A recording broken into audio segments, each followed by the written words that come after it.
notorious brands in all of sports. How did those two things come together and amplify one another? I think it's a perfect match. I made the fade famous. The city is named the City of Angels.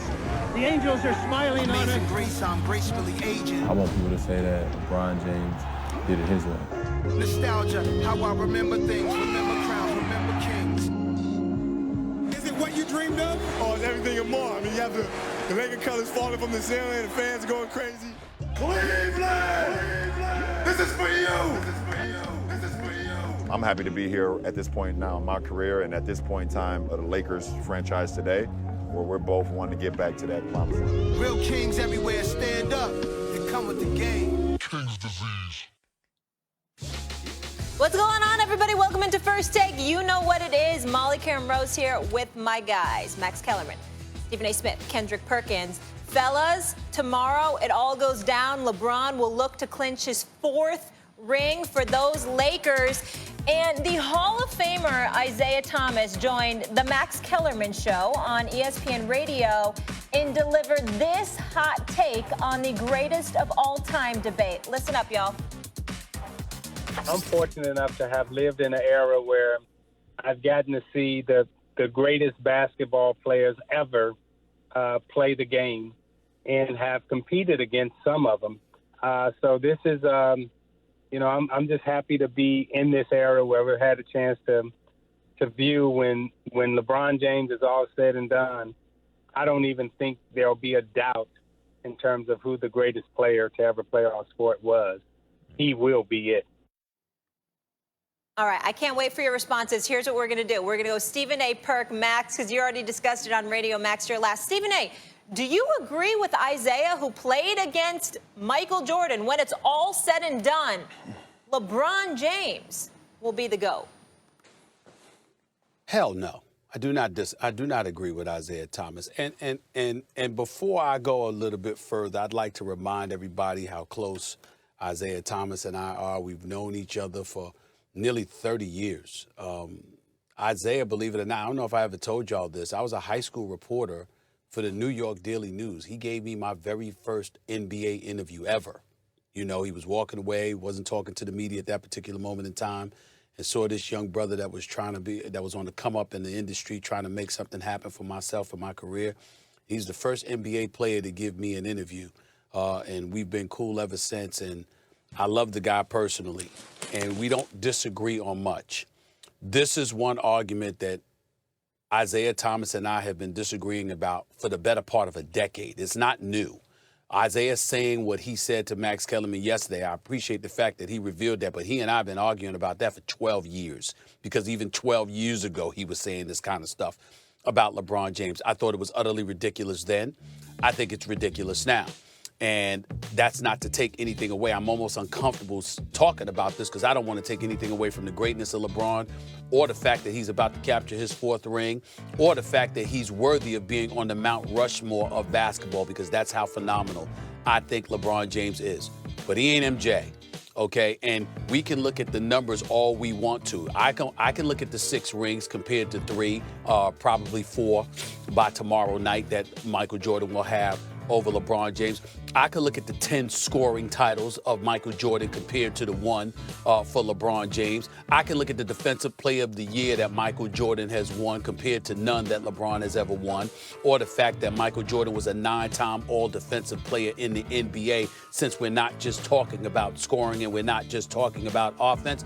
But what I would also like to say to the great Isaiah Thomas, to the Zeke, to the man that was grossly unfairly deprived of a spot on the original Dream Team in the 1992 Olympics in Barcelona. That Isaiah Thomas that was not selected, and clearly it was political. Clearly it was favoritism for one guy over another. John Stockton has averaged more assists in his career than Isaiah Thomas. He's averaged more assists in his career than Isaiah Thomas. He's got a better field goal shooting percentage, a better 3-point field goal shooting percentage than Isaiah Thomas.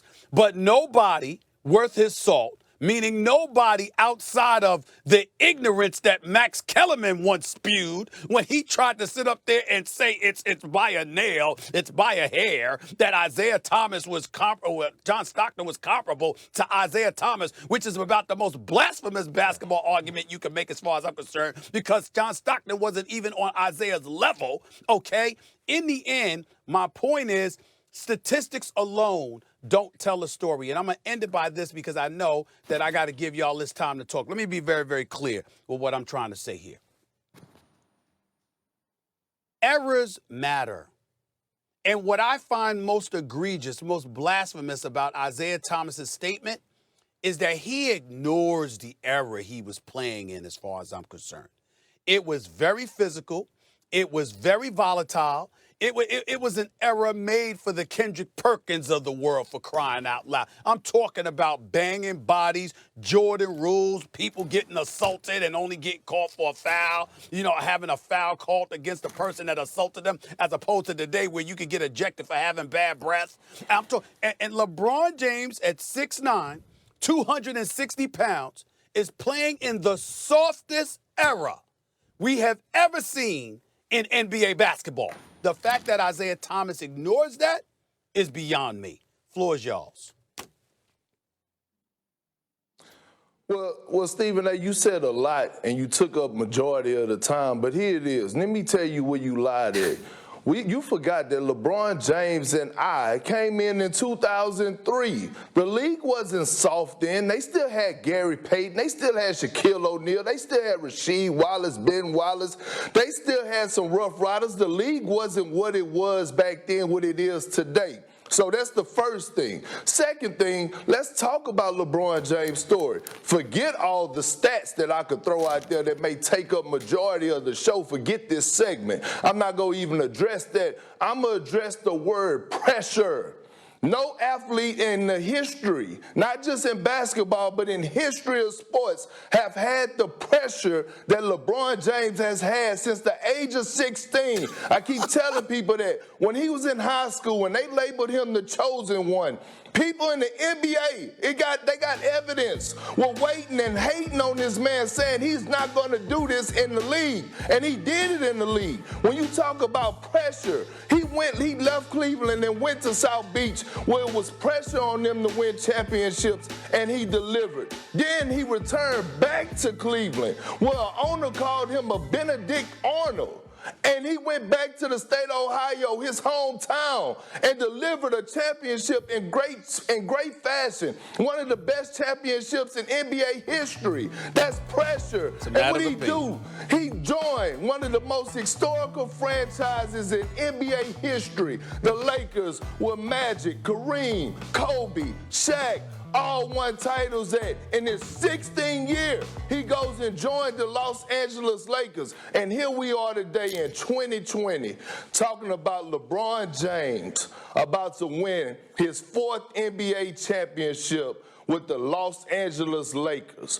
Pressure is the word today, and no other player has had or overachieved like LeBron James did over his NBA career. Go ahead, Max. You tripping.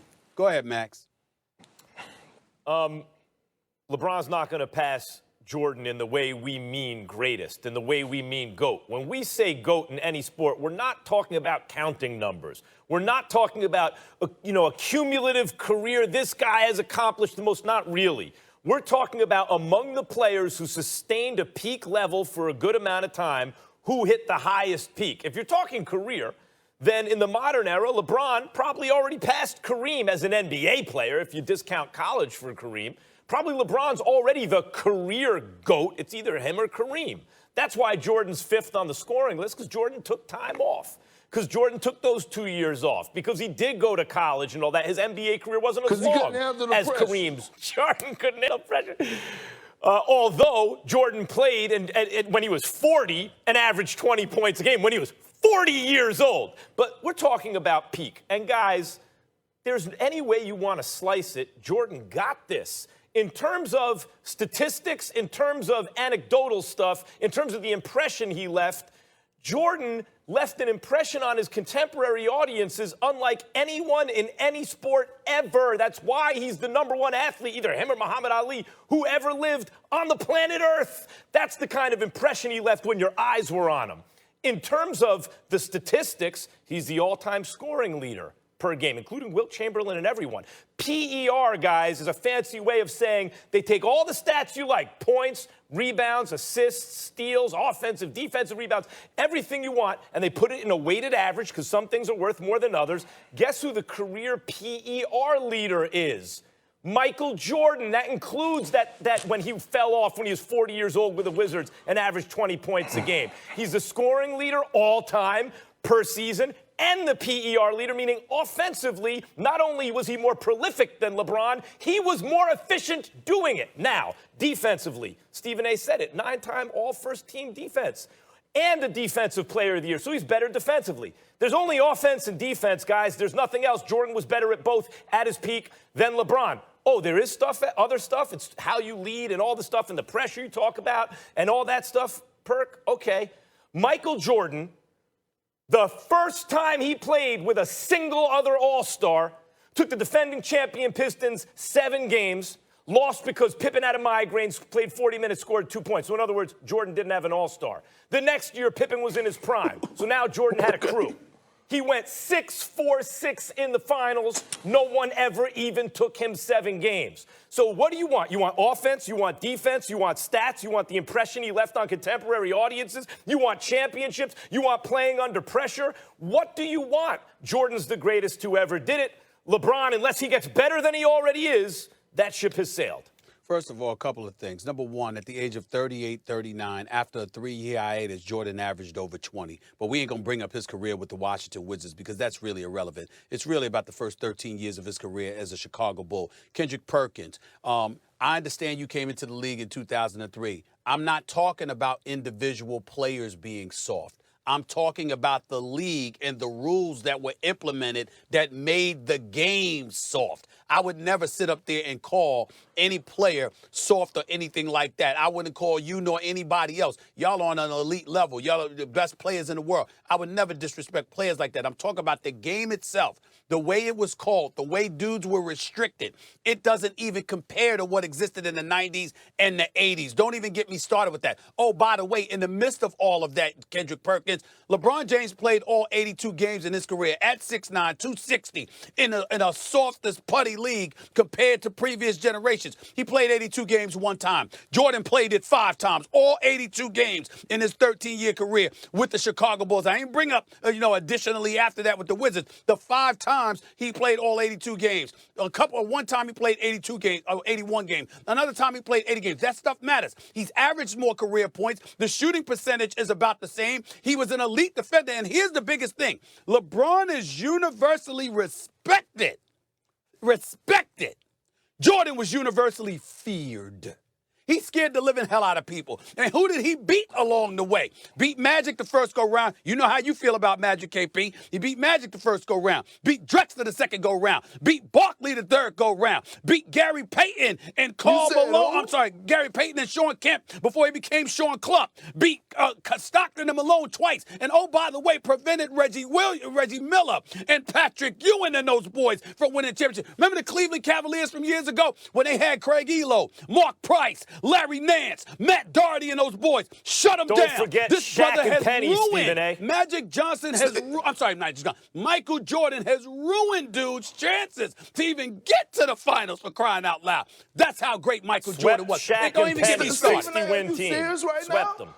I mean, but y'all sitting up here acting like LeBron James didn't have to go through Hall of Famers to win championships. He had to go through while he was with Bosh and Wade? He had to go through Kevin Garnett. He had to go through guys to win, a lot of players to win NBA championships. I got you now. I got you now. I got you. He had to go through a Russell Westbrook and Kevin Durant. You just lied. And back then, the league You wasn't just lied. soft. In 03, from 03 to 2010, the league wasn't soft, Stephen A. The league was still physical. Time out. Your team, Doc Rivers, your coach, said, quote, My starting five, Ray Allen, Paul Pierce, Rondo, Kendrick Perkins, KG. We don't lose when we're healthy. That's number one. And obviously, y'all were compromised. That's number one. Number two, Kevin Durant and Russell Westbrook were puppies. That's part of puppies it. when he took them out. And that's after he joined D-Wade and Bosh. When he went against Dirk Nowitzki and Jason Terry and Jason Kidd, what happened? Come on now, Kendrick Perkins. Wait, ding, ding, ding. Hang in. I got to get in. 20% luck to win the championship. Oh, please. Perk. Please. Not this time, Perk. Kirk. You don't get Answer this that time, one, Kendrick. Perk. Answer that one. LeBron in Miami, not 3, not 4, had Chris Bosh and Dwayne Wade and lost to Dirk Nowitzki by choking in the fourth quarter the first time. And in the last round, last time he was in Miami, lost to the Spurs. Jordan went 6 for 6. No one even took him 7 games. And along the way, when he came back, the first full year he was back, knocked out a 60-win Shaq and Penny team and a 64-win Gary Payton, Sean Kemp team. He should have. He had a 2-year layoff. He took off because of pressure. The media was getting to him, so he took 2 years off. He had time to rest. He should have came back and three-peated. Don't give me that. Why did LeBron and them lose to the Spurs? Gentlemen, listen. We've seen how debates turn out when everyone speaks at the same time, so I just want to remind all three of you what the rules. One person speaks at a time on this program. Yes, Molly, Kendrick will be back. You heard the rules, fellas. When we come back here on First Take, as COVID cases in the NFL continue to mount, one NFL star offers a suggestion on what should happen.